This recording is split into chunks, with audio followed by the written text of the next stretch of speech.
شيئا ولا يتخذ بعضنا بعضا أربابا من دون الله صدق الله العظيم।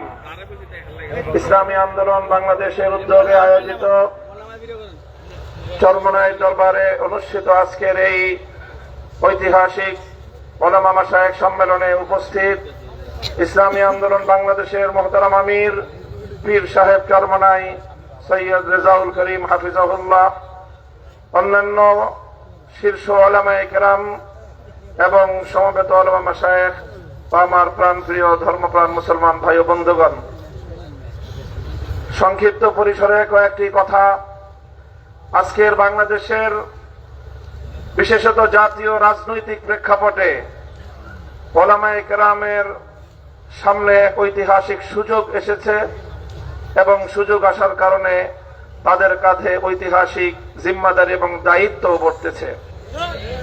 আমরা যদি আজকের এই প্রেক্ষাপটে আমাদের দায়িত্ব পালনে ব্যর্থ হই, ইতিহাস আমাদেরকে ক্ষমা করবে না।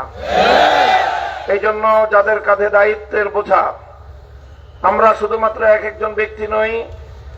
যেমন ইতিপূর্বে অনেক ভাই বলেছেন, হযরত শাইখুল হাদিস আল্লামা আজিজুল হক রাহমাতুল্লাহি আলাইহির দায়িত্বের জোয়াল এখন আমার কাঁধে। হযরত পীর সাহেব মরহুম সৈয়দ ফজলুল করিম রহমতুল্লাহ আলাইহির দায়িত্বের বোঝা আমাদের বর্তমান হযরত পীর সাহেবের উপর। মুফতি ফজলুল হক আমিনী রহমতুল্লাহ আলাইহি সহ আকাবিরদের দায়িত্বের বোঝা আমাদের ভাই মাওলানা মুফতি সাখাওয়াত হোসেন রাজির কাঁধে।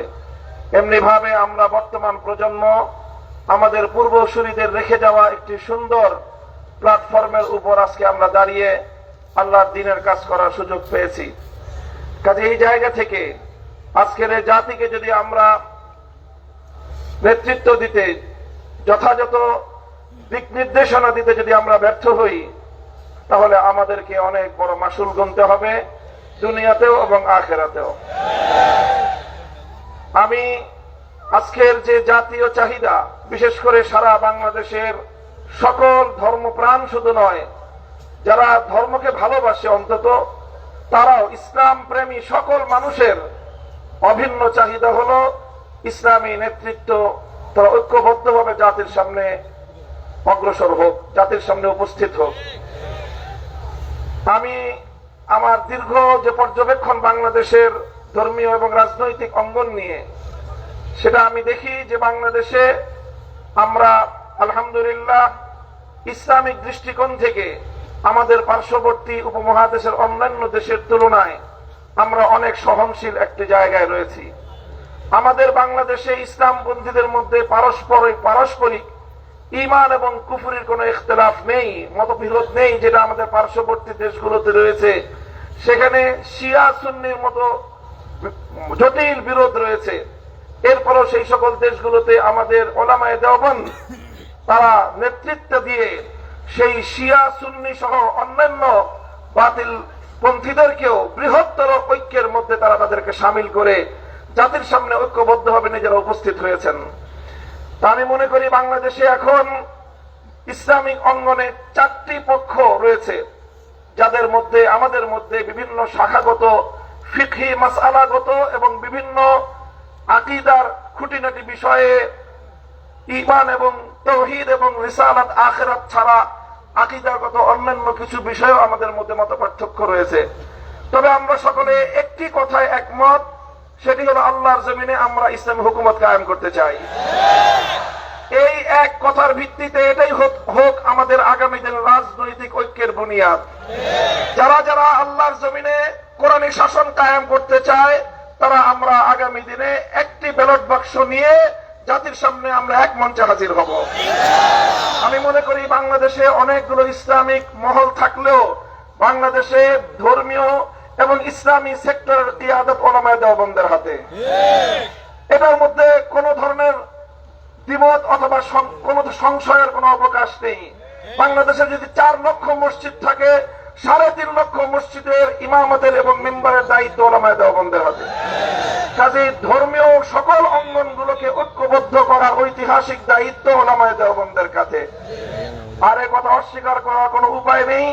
দেওবন্দি ওলামায়ে কেরামের সাথে সংশ্লিষ্ট যতগুলো রাজনৈতিক সংগঠন রয়েছে, তার মধ্যে সর্ববৃহৎ রাজনৈতিক সংগঠন ইসলামী আন্দোলন বাংলাদেশ।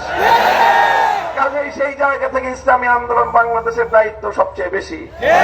আলহামদুলিল্লাহ, আমিও সাক্ষী দিচ্ছি লাখো জনতার এই মজমায় আমরা হযরত পীর সাহেব চরমনায় সৈয়দ রেজাউল করিম সাহেব হাফিজাহুল্লাহর মধ্যে সেই উদারতা এবং সেই আন্তরিকতা আমি প্রত্যক্ষ করেছি, আমি সাক্ষী দিচ্ছি।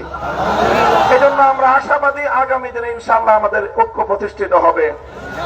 এই জন্য আমাদের যে কথা আমরা একমত, সেটা হলো আগে আমাদের উলামায়ে দেওবন্দের নেতৃত্বে যে সকল রাজনৈতিক সংগঠনগুলো পরিচালিত হচ্ছে, আমরা আমাদের মধ্যে আমাদের ঐক্যকে আরো সংহত এবং মজবুত করব। ইতিমধ্যে আমির হেফাজত আল্লামা শাহ মুহিবুল্লাহ বাবুনগরী হাফিজাহুল্লাহর পক্ষ থেকেও আমাদেরকে সকল সংগঠনকে এই দাওয়াত দেওয়া হয়েছে। কাজে ইনশাআল্লাহ আমরা আশা করছি যে অদূর ভবিষ্যতে অনতিবিলম্বে আমাদের ঘরানার সব বড় রাজনৈতিক সংগঠন আমরা সীসাডালা প্রাচীরের মতো ঐক্যবদ্ধ হব। এরপরে বাংলাদেশে অপর তিনটি ইসলামী ধারাকেও রাজনীতির ক্ষেত্রে আল্লাহর জমিনে ইসলামী হুকুমত কায়েম করার জন্য তাদেরকেও আমরা তাদের কাছে দাওয়াত নিয়ে যাব ইনশাআল্লাহ। সেটা হলো, একদিকে বাংলাদেশে আরেকটি অঙ্গন রয়েছে আহলে হাদিস সম্প্রদায় হিসাবে বিশাল একটা সম্প্রদায় বাংলাদেশে রয়েছে। আমার যতদূর জানা, তারাও এই বিষয়ে বর্তমানে অতীতের যে কোনো সময়ের তুলনায় উদার দৃষ্টিভঙ্গি লালন করছেন। ডক্টর আসাদুল্লাহ গালিব এবং মৌলানা আব্দুর রাজ্জাক বিন ইউসুফের নেতৃত্বে আহলে হাদিস ভাইয়েরা তারা রাজনৈতিক অঙ্গনে উলামায়ে উম্মতের সাথে উলামায়ে দেওবন্দের সাথে ঐক্য করার জন্য তারা প্রস্তুত রয়েছেন। আমাদের আরেকটি অঙ্গন রয়েছে যাদেরকে আমরা সুন্নি বলে জেনে থাকি, সেই সুন্নি ভাইয়েরাও আমি আশা করি এবং আমার কাছে যতটুকু ধারণা তারাও ঐক্যের জন্য প্রস্তুত রয়েছেন।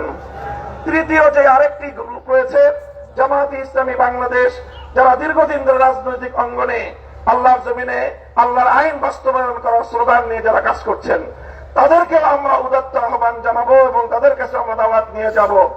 এইভাবে উলামায়ে দেওবন্দ যদি ঐক্যবদ্ধ হয়ে আহলে হাদিস, সুন্নি, জামায়াতে ইসলামী সহ ঐক্যবদ্ধ হতে পারে, বাংলাদেশের উম্মতের উলামায়ে কেরামের কাছে জিজ্ঞাসা করা ছাড়া কোন রাজনৈতিক সিদ্ধান্ত গ্রহণ করা যাবে না।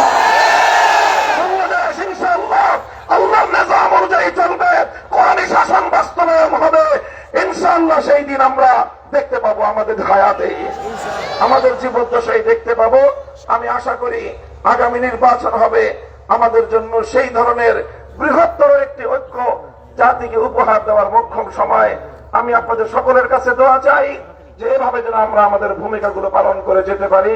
বাংলাদেশ খেলাফত মজলিসের পক্ষ থেকে আমি আজকের এই ভর মজলিসে এই ধরনের কার্যক্রম পরিচালনায় আমাদের শতভাগ উদারতার এবং আন্তরিকতাপূর্ণ ভূমিকা পালন করার প্রতিশ্রুতি দিয়ে যাচ্ছি ইনশাআল্লাহ।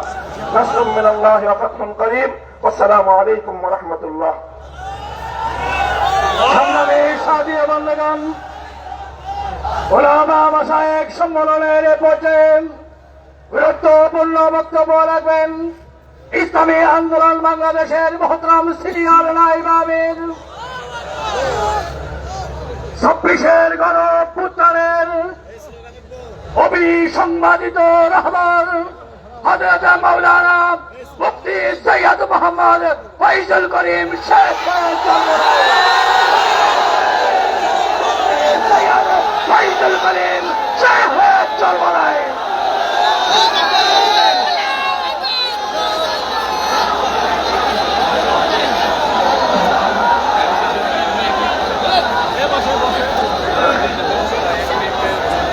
আসসালামু আলাইকুম ওয়া রাহমাতুল্লাহি ওয়া বারাকাতুহু।